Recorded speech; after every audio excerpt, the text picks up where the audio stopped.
Assalamualaikum teman-teman, kembali lagi dengan saya Vida di channel YouTube Vida Bacain Buku. Apa kabar? Mudah-mudahan selalu baik, sehat, dan berbahagia. Amin. Teman-teman, kali ini kita lanjutkan lagi membaca sejarah Islam yang hilang. Saat ini sudah sampai ke bab 3 yaitu Khulafaur Rasyidin. Mari kita mulai. Bismillahirrahmanirrahim. 3. Khulafaur Rasyidin. Wafatnya Nabi menyebabkan tumpahnya kesedihan di jalan-jalan Madinah. Kaum muslim mengalami periode sulit menghadapi kenyataan bahwa Nabi Muhammad tak lagi bersama mereka.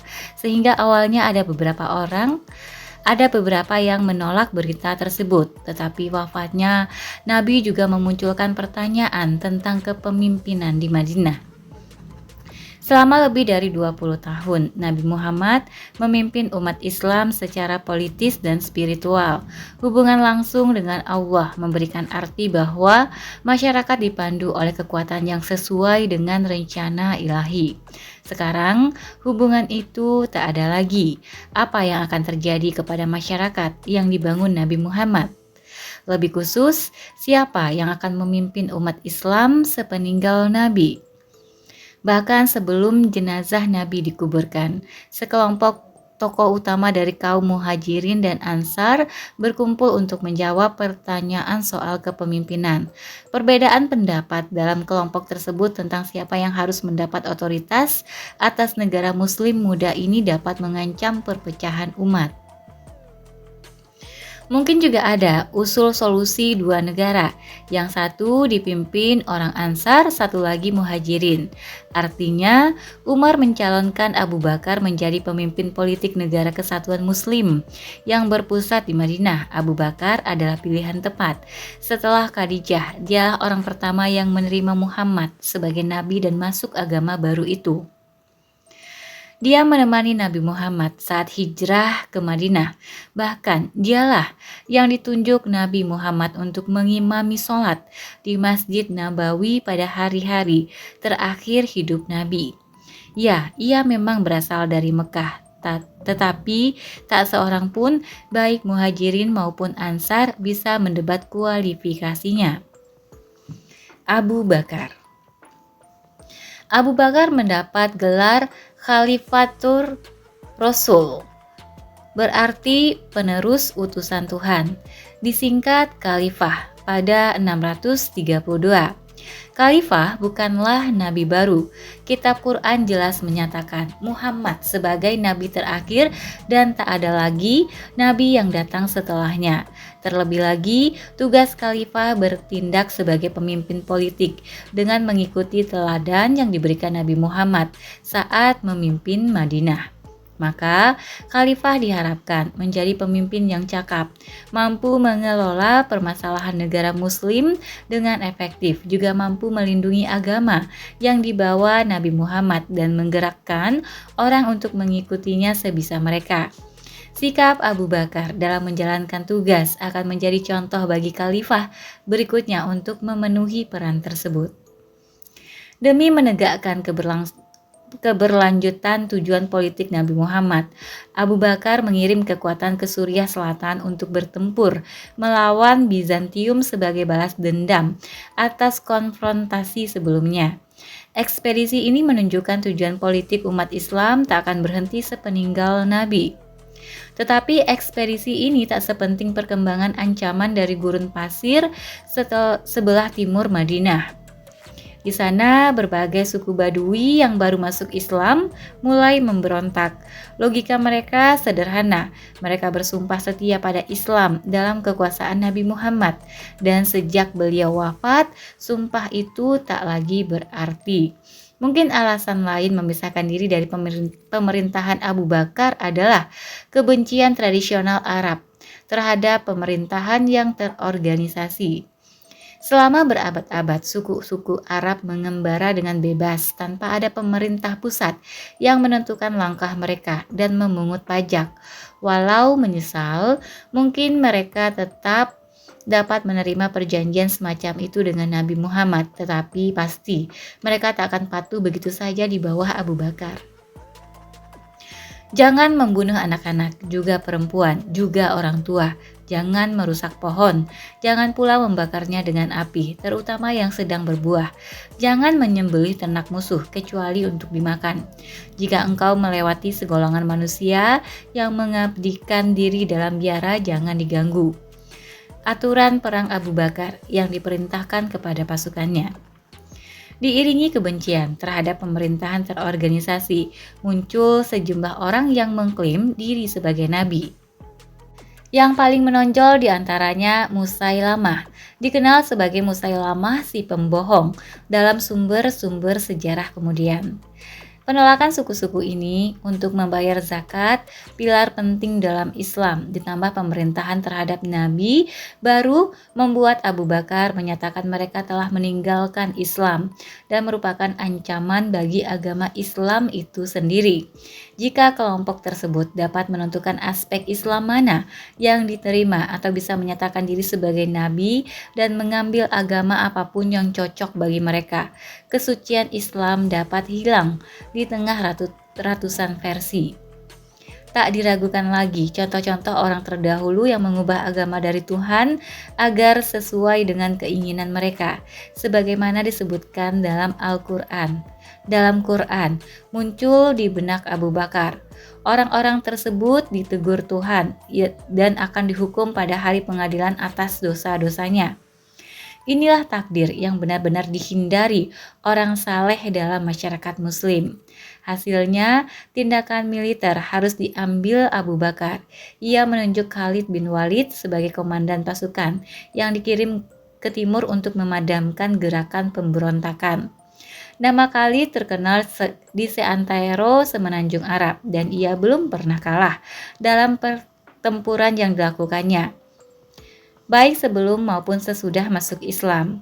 Karena akrab dengan peperangan gurun dan punya keahlian kavaleri, terpilihnya ia sebagai pemimpin ekspedisi dapat dimengerti. Setelah berhasil mempertahankan Madinah dari setiap kemungkinan serangan pemberontak, Khalid memimpin pasukan ke arah timur, tempat tinggal sekian banyak suku pemberontak.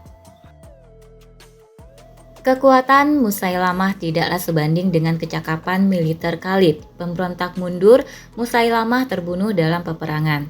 Perlahan-lahan, kesetiaan kepada khalifah menyebar di seluruh jazirah Arab, menyeru suku-suku untuk kembali ke Islam dan memerangi mereka yang masih memberontak.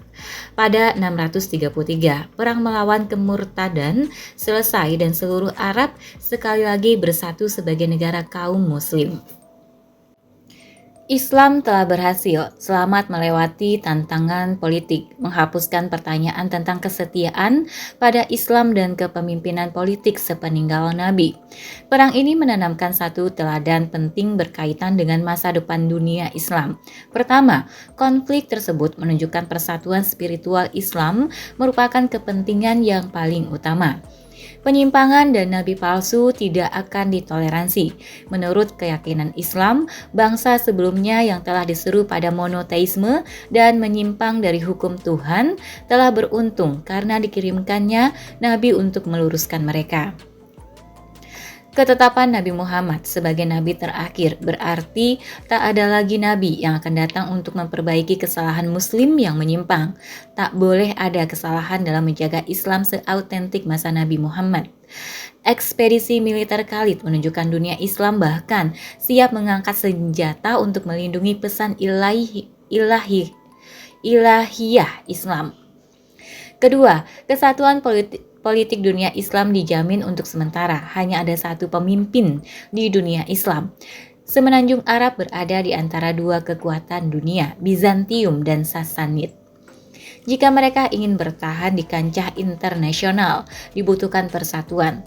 Perang Ridha membuktikan bahwa hanya ada satu negara muslim, kekhalifahan, di bawah satu pemimpin Islam, khalifah. Ketiga, dan mungkin yang terpenting, otoritas pemerintah pusat telah ditetapkan. Bagi suku-suku Arab, persatuan dan konsep pemerintah pusat yang jauhnya berkilo-kilometer merupakan gagasan asing. Perang Ridha telah meneguhkan sejarah Islam selanjutnya. Secara ideal akan lepas dari masa lalu Arab yang nomaden dan terdesentralisasi. Bangsa Arab sedang memasuki era sejarah yang baru dan pemerintahan mereka harus mencerminkan hal tersebut. Selain memperkuat keberlanjutan negara Islam, masa kekhalifahan Abu Bakar sangat penting bagi pelestarian Quran dalam bentuk tertulis. Pada masa Nabi, banyak sekretaris yang ditugaskan untuk menulis wahyu Quran saat baru diturunkan. Naskah-naskah tersebut tak dikumpulkan dalam satu buku, tetapi berbentuk potongan yang tersebar di mana-mana. Lagi pula, Madinah terdiri atas masyarakat dengan tradisi lisan dan hanya sedikit orang yang bisa baca tulis. Bentuk tertulis Quran tidak sepenting hafalan kata demi kata. Umar menyarankan agar seluruh naskah tersebut dikumpulkan. Akurasinya diperiksa lagi dengan ingatan para sahabat yang dapat dipercaya. Disimpan di lokasi terpusat untuk berjaga-jaga atas skenario yang tak diinginkan jika semua penghafal Quran meninggal. Meskipun ada keraguan, awal melakukan sesuatu yang dikerjakan Nabi, Abu Bakar menjalankan rencana itu dan koleksi naskah Quran dikumpulkan di Madinah. Kekhalifahan Abu Bakar hanya berlangsung 2 tahun, dari 632 sampai wafatnya pada 634 Masehi. Dalam 2 tahun itu, ia mampu menstabilkan negara Islam sepeninggal Nabi dan melengkapinya dengan memanfaatkan melemahnya kekuatan imperial di utara. 2 tahun masa kepemimpinannya telah membuahkan teladan tentang peran khalifah dalam umat Islam dan keberlanjutan keyakinan Muslim setelah Nabi wafat. Teladan terakhir yang ditanamkan Abu Bakar adalah pemilihan penerusnya. Alih-alih memilih saudaranya untuk menjadi pemimpin sepeninggal dia, seperti yang menjadi tradisi Arab sebelum Islam. Abu Bakar memilih seseorang yang ia yakini paling memenuhi syarat dan mampu memegang tugas sebagai khalifah. Pada akhir hidupnya, ia menunjuk Umar bin Khattab sebagai penerus. Next, Umar. Seperti Abu Bakar, Umar termasuk orang yang masuk Islam sejak awal. Ia menyatakan keimanannya di hadapan Nabi di Mekah sebelum hijrah dan selalu bersama Nabi di seluruh peperangan dan peristiwa besar di Madinah. Tak ada keraguan akan kemampuannya memimpin negara Islam dan berdasarkan tradisi Islam, tampaknya tak ada penolakan atas pengangkatan dirinya sebagai khalifah. Stabilitas pemerintahan dan suksesi seperti ini akan hilang nantinya dalam sejarah Islam. Tak seperti Abu Bakar, Umar tidak harus mengatasi masalah stabilitas politik atau keberlanjutan agama. Seluruh jazirah Arab telah bersatu di bawah perintahnya. Gerakan militer masif ke seluruh jazirah saat Perang Ridha telah memberikan keyakinan dan kemampuan di kalangan Muslim untuk mulai berpikir serius melebarkan wilayah ke utara. Selanjutnya, cara hidup tradisional yang dibelenggu jazirah Arab tak lagi layak. Selama berabad-abad, orang Arab mempertahankan hidup dengan terus-menerus menyerang suku saingan dan merebut harta rampasan perang. Sekarang mayoritas orang Arab adalah Muslim. Tindakan menyerang suku tetangga bertentangan dengan hukum Islam. Nabi telah menyatakan di berbagai kesempatan bahwa penduduk Muslim menjadi satu umat atau bangsa. Tak terbayangkan jika bangsa itu akan melewati sejarah dalam konflik internal terus-menerus. Untuk menghilangkan potensi konflik internal, juga menjamin keamanan bagi beberapa suku Arab yang masuk Islam di perbatasan Bizantium dan Sasanid. Pasukan Islam mengarah ke utara, tepat akan terjadinya penaklukan terbesar. Pasukan Islam mengarah ke utara, tempat akan terjadinya penaklukan terbesar. Serangan ke Mesopotamia yang dikuasai Sasanid telah dimulai pada tahun terakhir kehidupan Abu Bakar dan dilanjutkan begitu Umar berkuasa. Awalnya, Umar dan tokoh Muslim lain mungkin tak meramalkan serangan ini akan berubah menjadi penaklukan permanen. Tetapi perang habis-habisan antara Bizantium dan Sasanid yang berlangsung sejak 603 hingga 628 Masehi, membuat mereka lemah dan tak mampu membendung gelombang penyerbuan Muslim Arab yang telah tiba di perbatasan. Tanah subur Mesopotamia dan Suriah sudah siap ditaklukkan. Yang dibutuhkan hanyalah serangan terorganisasi dari pihak Muslim. Tetapi ini akan menjadi perang model baru, tak seperti peperangan merusak yang dilakukan kedua kekaisaran tersebut. Perang Islam dikombinasikan dengan seruan untuk keadilan dan keharmonisan sosial yang sesuai dengan pesan Nabi. Saat mengirimkan pasukan pertama, Abu Bakar memerintahkan untuk memastikan keselamatan perempuan, anak-anak, dan bahkan orang tua, membiarkan para biarawan di biaranya, dan melarang menghancurkan tanaman. Aturan ini tak berbeda dari yang dipegang oleh Arab dalam penaklukan sebelum Islam. Tetapi gerakan Nabi Muhammad bersifat revolusioner sejak awal.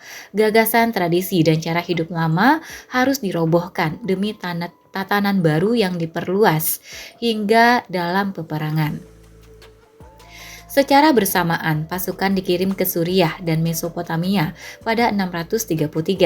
Khalid bin Walid yang baru saja memerangi Perang Riddah memimpin detasemen menuju Persia.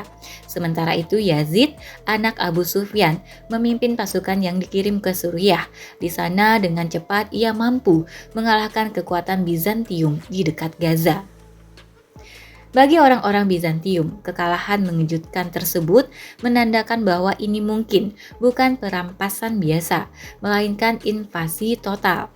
Kaisar Heraklius memerintahkan pasukannya dimobilisasi dan bersiap menghancurkan Arab sebelum mereka mampu mengonsolidasi kemenangannya. Pemerintah Madinah sudah sadar akan kemungkinan tersebut dan Khalid segera diperintahkan meninggalkan Irak walaupun sudah mendapatkan beberapa kemenangan, lalu pergi melintasi gurun Suriah yang tak berair untuk memperkuat pasukan di sana. Kekuatan gabungan Muslim bertemu dengan pasukan Bizantium dalam perang Ajnadain yang berlangsung sekitar 30 km di barat Yerusalem. Pasukan Muslim berhasil memukul mundur pasukan kerajaan yang dipimpin saudara kaisar sendiri. Pasukan Bizantium yang tersisa merangsek ke kota Yerusalem, Caesarea, dan Gaza yang sudah dibentengi dengan baik. Maka pasukan Muslim yang menang bebas menjelajahi daerah pedalaman Palestina. Pasukan Muslim di bawah komando Khalid bergerak ke utara dan mengepung kota dua Damaskus yang akhirnya jatuh pada September 635. Perjanjian yang dibuat setelahnya bertujuan untuk menenangkan ketakutan penduduk setempat. Dalam perjanjian tersebut, Umar menjanjikan bahwa hidup, harta, dan agama mereka akan dilindungi dari gangguan selama upeti kepada pemerintah Islam dibayar. Aturan bernada mengancam ini ditujukan kepada pemerintah dan pasukan Bizantium, bukan warga sipil. Dengan jaminan tersebut, peluang pemberontakan penduduk Suriah akan lebih rendah. Hal ini penting mengingat pasukan Badui yang relatif kecil sudah mulai menduduki provinsi yang besar dan beragam di Suriah. Kehilangan Damaskus menyebabkan Kaisar Bizantium mengumpulkan kekuatan yang lebih besar dengan harapan bisa memukul balik pasukan Arab untuk kembali ke gurun. Khalid tahu bahwa kekuatan pasukannya tak sebanding dengan tentara kekaisaran dan memutuskan mundur ke selatan untuk mengulur waktu pecahnya peperangan yang memang tak terhindarkan. Akhirnya, pasukan Heraklius menyusul pasukan Muslim ke Yarmuk di sepanjang perbatasan Yordania, Suriah sekarang. Pada musim panas 636 Masehi, pasukan Bizantium jauh lebih banyak jumlahnya, lebih lengkap secara persenjataan dan lebih terlatih. Tetapi semangatnya rendah karena banyak persaingan dan pertengkaran yang menyebabkan friksi dalam barisan pasukan. Dengan memanfaatkan konflik tersebut, karena sudah terbiasa bertempur di daerah yang sulit, pasukan Muslim mengalahkan pasukan Bizantium secara meyakinkan. Pasukan Bizantium digiring keluar dari medan peperangan dan tak lagi menjadi kekuatan tempur yang mampu mengambil tindakan militer apapun. Kaisar Heraklius dipaksa mengakui kekalahan di Suriah saat tak lagi punya pasukan atau uang untuk menahan invasi pasukan Muslim. Kota-kota di seluruh Suriah pun satu demi satu beralih tangan. Semuanya mendapatkan syarat perjanjian seperti halnya Damaskus dari Khalid bin Walid. Pada 638 Masehi, penaklukan Suriah selesai. Dari sana, pertempuran melawan Bizantium berlanjut di Mesir yang relatif cepat ditaklukkan pada 642 Masehi. Dua wilayah Bizantium paling berharga dan makmur telah jatuh ke tangan orang-orang yang hampir dianggap tidak penting untuk dikenal sebelumnya. Dua wilayah Bizantium paling berharga dan makmur telah jatuh ke tangan orang-orang yang hampir dianggap tidak penting untuk dikenal sebelumnya. Pada 70 Masehi, Kekaisaran Roma mengusir Yahudi dari Yerusalem sampai penaklukan Muslim pada 637 Masehi. Mereka tak diizinkan kembali ke kota suci. Dalam beberapa tahun, Suriah berubah dari negeri yang dikontrol dengan kuat oleh Kekaisaran Bizantium menjadi provinsi Kekaisaran Muslim yang baru tumbuh. Bagi Muslim yang telah berjaya, penaklukan ini tak terlalu mengejutkan. Lagi pula, mereka yakin bahwa Tuhan bersama mereka selama mereka mengikuti agama yang diturunkannya melalui Nabi Muhammad. Peristiwa Perang Badar dan penaklukan Mekah pada masa Nabi telah membuktikan kepada mereka bahwa di tengah rintangan yang luar biasa, kemenangan bisa dicapai dengan pertolongan Allah. Bagi kerajaan Bizantium, kehilangan Suriah ibarat menjadi kartu domino pertama yang jatuh pada akhir kemunduran penerus Kekaisaran Romawi. Pasukan kekaisaran tak akan pernah mampu lagi berbasis masuk ke tanah suci Kristen, tak juga bisa memperoleh keuntungan ekonomi dari wilayah subur ini. Tetapi, bagi penduduk lokal Suriah, kekalahan Bizantium tak berpengaruh banyak pada kehidupan sehari-hari. Gereja tetap buka, petani tetap mengolah tanahnya, dan kafilah pedagang tetap melintas seperti sebelumnya. Untuk membantu merapikan administrasi sipil di wilayah ini secara pribadi, Umar mengadakan perjalanan dari Madinah ke Suriah. Salah satu langkah pertamanya di sana ialah membebas tugaskan Khalid bin Walid dari posisinya. Ini tentu saja mengejutkan semua orang, termasuk Khalid sendiri. Di antara berbagai kemungkinan alasan pencopotan Khalid, para sejarawan Muslim masa lalu cenderung menyebutkan Umar berniat mengingatkan pasukan Islam bahwa Allah lah, bukan Khalid, yang menjadi penyebab kemenangan mereka. Jika pasukan Muslim dapat mempertahankan rangkaian kemenangan di peperangan tanpa dipimpin salah satu jenderal terbesar sepanjang masa ini, hal tersebut bisa menjadi bukti bagi yang imannya lemah tentang petunjuk dan pertolongan ilahiyah dalam misi mereka. Untuk menduduki jabatan gubernur di provinsi baru ini, Umar menunjuk Muawiyah, putra bangsawan Mekah, Abu Sufyan. Ia berasal dari keluarga Umayyah yang kaya dan kuat, yang memiliki peran utama dalam pemerintahan Quraisy sebelum Islam. Garis keturunan penguasa ini akan membuat Muawiyah mengubah Suriah dari provinsi baru menjadi jantung ekonomi dan politik dunia Islam selama 20 tahun berikutnya. Ketika berada di Suriah, secara pribadi Umar menghadiri penyerahan Yerusalem pada 637 Masehi. Ia diantar berkeliling kota oleh Uskup Agung Sophronius, seorang Arab Kristen yang menjadi salah satu tokoh terkemuka gereja Yunani di Yerusalem. Syarat-syarat perjanjian yang ditandatangani para pemimpin Yerusalem serupa dengan perjanjian yang diterapkan di seluruh Suriah. Akan tetapi, yang unik dalam penaklukan Islam di sini, gubernur baru Suriah mengizinkan orang Yahudi datang ke kota untuk beribadah kali pertama setelah lebih dari 500 tahun. Kitab suci Islam memandang agama Kristen dan Yahudi dengan penghormatan khusus, dengan menyebut pemeluknya ahli kitab. Menurut hukum Islam, tidak masuk akal jika hanya membebaskan orang Kristen mengunjungi tempat suci mereka di Yerusalem, sementara hukum Bizantium melarang Yahudi melakukan hal serupa. Contoh kebebasan dan pluralisme agama ini didasarkan pada Piagam Madinah zaman Nabi, yang Umar tentu saja memahaminya. Tetapi sambil mengakui hak orang Kristen dan Yahudi di Yerusalem, Umar dengan tegas mengirimkan pesan bahwa kota ini juga milik orang Islam. Menurut keyakinan Islam, inilah kota tempat tujuan Nabi dalam perjalanan malam yang penuh keajaiban, Isra Mi'raj dari Mekah. Di sana, Nabi sholat di rumah peribadatan yang dibangun Nabi Sulaiman, kemudian naik ke surga, peran Yerusalem. Dalam tradisi Islam, tak bisa dianggap kecil. Dengan dasar pikiran tersebut, Umar mengatur pembersihan kuil Sulaiman yang terbengkalai pada zaman Romawi dan Bizantium. Di atasnya, Umar mendirikan Masjidil Aqsa pertama, tempat suci ketiga dalam Islam. Setelah jatuhnya Suriah, perhatian khalifah beralih kembali ke Kaisaran Sasanid yang telah hampir diabaikan sama sekali sejak Khalid diperintahkan memindahkan pasukan ke Suriah. Umar menunjuk veteran perang lain yang ikut berjuang bersama Nabi, Sa'ad bin Abi Waqqas, untuk memimpin pasukan Muslim ke Mesopotamia.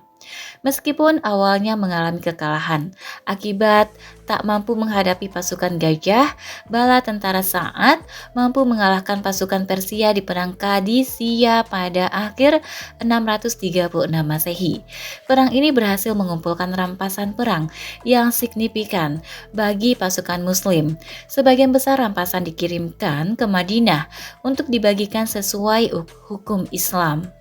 Perang ini juga membuahkan kekalahan sementara bagi pasukan Sasanid.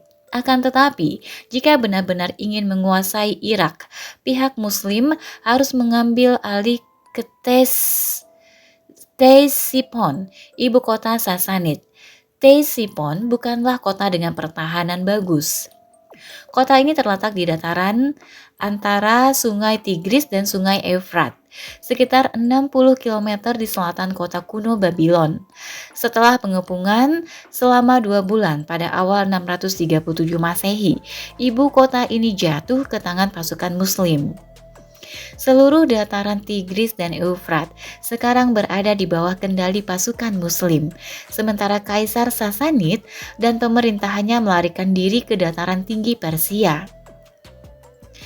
Meskipun pendapat serangkaian kemenangan mengesankan, Umar melarang pasukannya mengejar Sasanid ke luar Irak. Dataran Mesopotamia cukup dikenal para pejuang suku Arab, sehingga taktik militer tradisional yang diterapkan terbukti bermanfaat. Namun, pasukan Arab tak kenal medan dataran tinggi Iran dan dapat dikalahkan. Selain itu, seluruh penduduk asli di sana merupakan orang Persia, tidak seperti di Irak. Maka, perlawanan baik dari pasukan Sasanid maupun penduduk lokal harus diantisipasi. Bendera lambang kerajaan Sasanid dirampas di Qadisiyah dan dibawa ke Madinah. Alih-alih menyimpannya sebagai tanda kemenangan Islam atas Persia, Umar malah memerintahkan agar bendera tersebut dihancurkan, sedangkan permata dan emasnya dijual untuk memberi makan orang miskin. Masa kekhalifahan Umar patut diperhatikan, bukan hanya karena penaklukan militer, melainkan juga pemerintahannya di wilayah taklukan. Salah satu aspek paling mengesankan dari penaklukan dan penggabungan wilayah itu dalam kerajaan Islam adalah kenyataan bahwa kehidupan hampir tak berubah bagi penduduk di tanah taklukan. Pasukan dan kelas bangsawan Bizantium dan Sasanid pergi saat berjuang, Muslim masuk, tetapi penduduk lokal tetap di sana. Hanya ada 2 perubahan utama dalam kehidupan penduduk taklukan. Pertama, soal kepada siapa mereka membayar pajak. Bila sebelumnya harus membayar pajak, seringnya pajak tinggi yang mencekik untuk membiayai perang kepada pemerintah di Konstantinopel dan Ktesipon. Sekarang mereka membayar upeti sesuai dengan hukum Islam yang diteruskan di Madinah.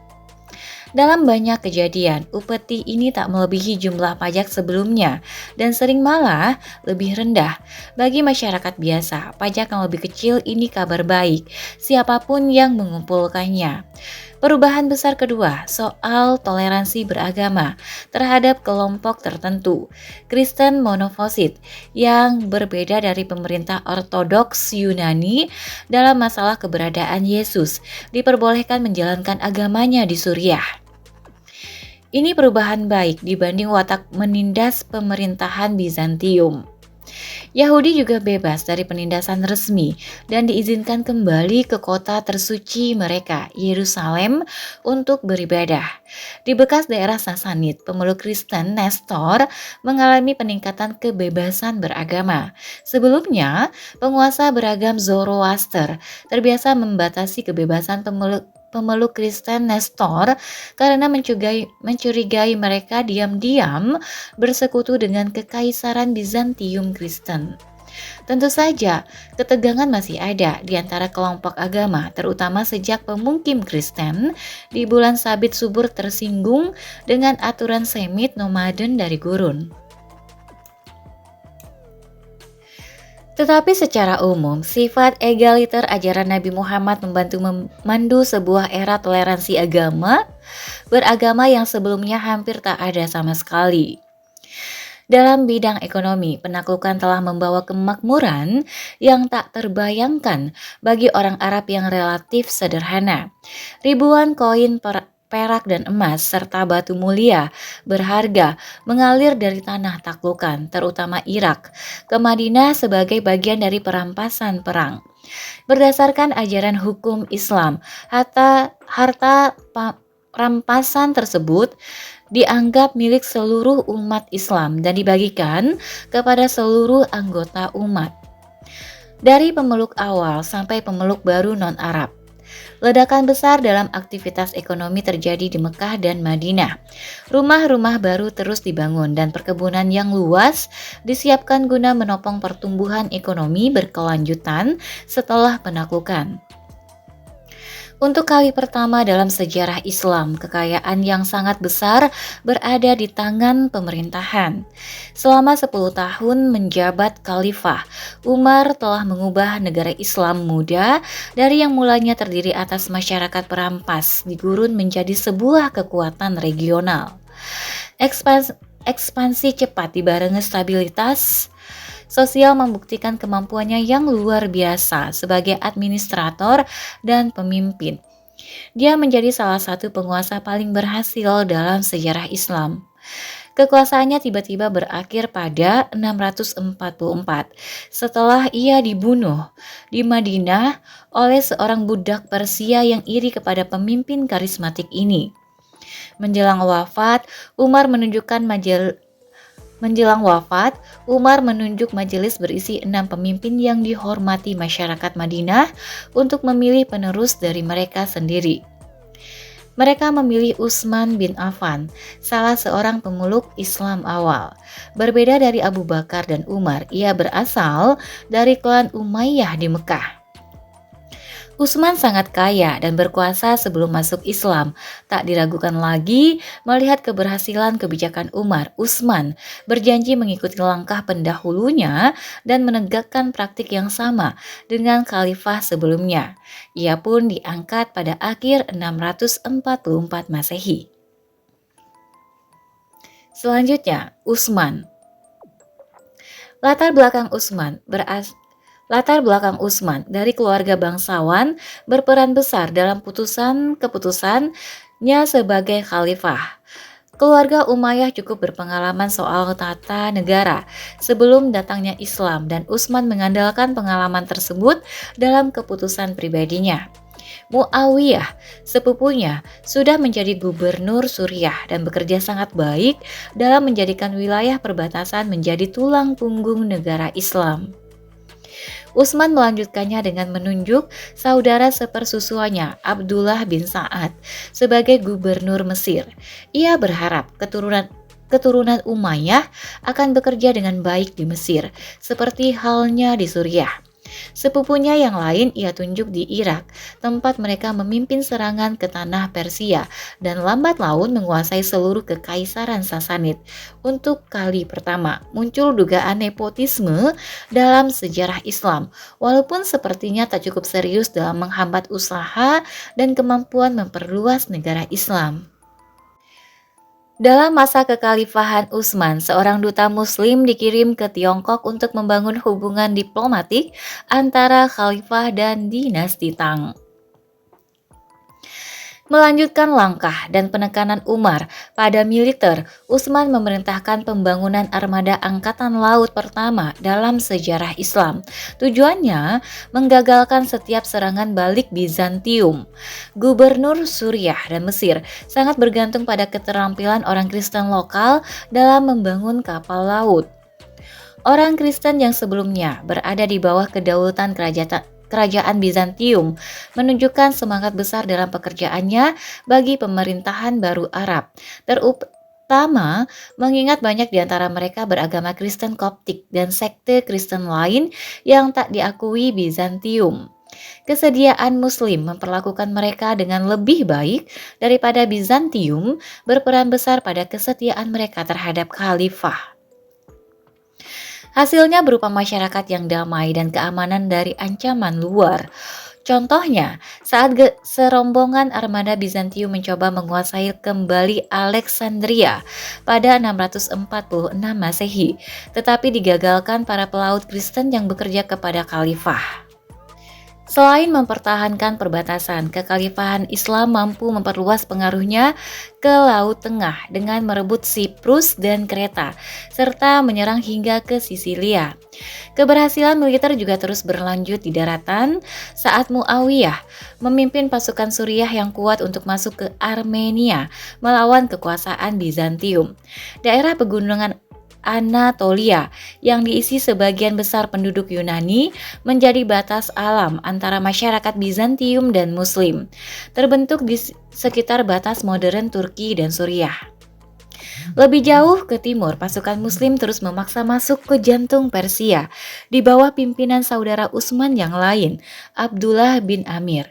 Penaklukan sisa kerajaan Sasanid tak secepat penaklukan Irak.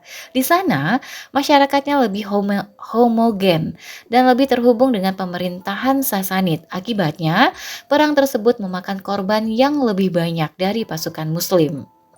Akan tetapi, kesempurnaan kemenangan Muslim di Qadisiyah dalam masa kekhalifahan Umar pada dasarnya telah mengakhiri nasib kerajaan Sasanid. Hanya masalah waktu untuk menundukkan seluruh kerajaan. Kaisar Sasanid, Yazdegerd tak pernah berhasil mengganti pasukannya yang habis pada 642 Masehi, dan selama lebih dari 10 tahun berikutnya Sasanid terus berusaha bertahan. Pada 650 Masehi, dataran tinggi Iran dikuasai dan pada 651 Khurasan pun diambil. Pada tahun yang sama, Raja Sasanid terakhir ditemukan dalam pelarian dan dihukum mati. Selama 1 dekade, pasukan Muslim telah maju dari Irak ke Sungai Oxus dan mencapai pinggiran Asia Tengah. Bagi Utsman, memimpin ekspansi militer yang cepat seperti Umar tak serta-merta menghasilkan popularitas yang sama dengan khalifah kedua itu. Kekacauan memburuk saat ketidakpuasan atas kebijakan pemerintahannya mulai muncul, terutama akibat penunjukan saudara-saudara Umayyahnya. Bersamaan dengan itu, lambatnya penaklukan dibandingkan ekspansi cepat Umar menyebabkan sedikitnya barang rampasan yang dikirim ke Madinah sehingga ekonomi mandek. Popularitas Utsman tentu saja tak setinggi dua pendahulunya, tetapi terlalu berlebihan bila diasumsikan sedang terjadi revolusi masif untuk menurunkannya dari tampuk kekuasaan. Malahan, sekelompok kecil pasukanlah yang akan menimbulkan perubahan penuh kekerasan dan kekacauan pada pemerintahan Madinah. Pada 656, sekelompok tentara datang dari Mesir ke Madinah untuk memprotes langsung khalifah berkaitan dengan kebijakannya dan pembagian pampasan antara pasukan dan pemerintahan sipil di Mesir. Ia mendengarkan perselisihan itu dari dua sisi dan berjanji mengambil langkah-langkah penyelesaian masalah secara adil. Dalam perjalanan pulang ke Mesir, para tentara itu mencegat surat yang diduga ditulis khalifah untuk gubernur Mesir yang memerintahkan hukuman mati bagi mereka. Maka mereka kembali ke Madinah dan mengepung Utsman di rumahnya sendiri. Meskipun menghadapi bahaya kematian, Utsman menolak memerintahkan penduduk Madinah mempersenjatai diri dan melawan pemberontak. Ia bahkan mencegah sepupunya, Muawiyah, mengirim pasukan dari Suriah untuk melindunginya agar tak terjadi pertumpahan darah di kota Nabi. Banyak sahabat Nabi yang menentang pemberontakan Banyak sahabat Nabi yang menentang pemberontakan ini, tetapi mereka tak berdaya menghentikannya. Hukum perang berlaku di Madinah dan penduduknya hanya bisa tercekam ketakutan menyaksikan para pemberontak memaksa masuk ke rumah Utsman dan membunuhnya saat ia sedang duduk membaca Quran. Khalifah wafat, demikian pula persatuan dunia Islam. Next, Ali. Sebagai penentu kepemimpinan di Madinah, para pemberontak menunjuk sendiri khalifah barunya. Pilihan terbaik adalah Ali karena dia adalah sahabat Nabi yang paling dihormati dan masih hidup. Ali terkait dengan Nabi dalam dua cara, sebagai sepupu dan menantu. Ali yang teguh mempertahankan kehormatan dan keadilan sebagaimana para sahabat terdekat Nabi. Awalnya menolak ditunjuk oleh orang-orang yang memberontak terhadap khalifah. Ia akhirnya diyakinkan oleh tokoh-tokoh utama lain di Madinah bahwa dirinya lah yang paling memenuhi syarat dan paling mampu untuk mengembalikan kedamaian di dunia Islam. Akan tetapi, ternyata tak ada tokoh yang akan sanggup menangani krisis yang dihadapi dunia Islam. Masalah yang paling menekan Ali tentu soal penyelesaian pembunuhan Utsman. Sentimen umum merebak untuk menghukum para pemberontak. Muawiyah bahkan menekankan bahwa ia tak akan bersumpah setia kepada khalifah baru sampai diambil langkah-langkah untuk menghukum orang yang telah membunuh sepupunya. Akan tetapi, Ali yang sama pragmatis dengan pendahulunya, tahu bahwa keputusan untuk menghukum mereka kemungkinan besar akan berakibat pada pembunuhan dirinya karena pemberontak masih menguasai Madinah. Hal ini selanjutnya akan menjerat dunia Islam ke dalam lingkaran pertumpahan darah yang sangat ia hindari. Ali malah memindahkan ibu kota ke Kufa, dataran subur di Irak. Di sana, dukungan terhadap khalifah sangat tinggi. Banyak orang di Madinah patah harapan akan penolakan Ali untuk mengadili pemberontak. Tak lama kemudian, sekelompok kekuatan berkumpul dengan tujuan meyakinkan Ali agar menghukum pemberontak. Dengan dipimpin dua sahabat Nabi, Talha dan Zubair, serta dibantu janda Nabi, Aisyah, pasukan tersebut berangkat ke Irak untuk menghadap Ali. Sulit menilai maksud Ali dan lawan politiknya dalam mempersiapkan diri menghadapi konflik yang akan datang. Di kedua belah pihak terdapat orang-orang yang dekat dengan Nabi dan harus hati-hati terhadap kepelikan pertempuran antar muslim. Tetapi kedua belah pihak sangat yakin dengan ijtihad, pemikiran bebas masing-masing, terutama mengenai tindakan yang benar dalam menangani pemberontak. Bagi Ali, tidaklah memungkinkan secara politik untuk menghukum mereka. Dia meyakini solusi terbaiknya adalah melanjutkan hidup dan berusaha menyatukan umat kembali.